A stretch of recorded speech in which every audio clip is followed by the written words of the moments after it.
संवत्सरं संवदाध्वं संगो मनांसि जानताम्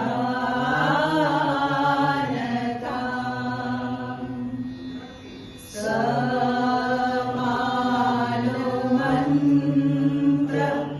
समीति समानी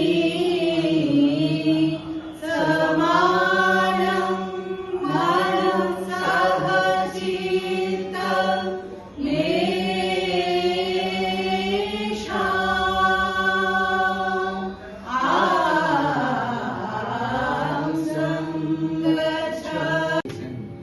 অযোধ্যার রানী না হয়ে বনবাসিনী হয়ে তিনি সত্য, ত্যাগ ও আত্মমর্যাদার নতুন সংজ্ঞা দিয়েছেন।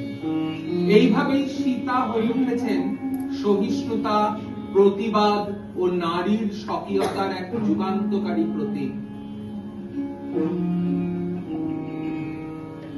একজন আমার পরম গ্রন্থনায় আছে সুদীপ্তা মৈত্র ও রাকাশ সামনাথ।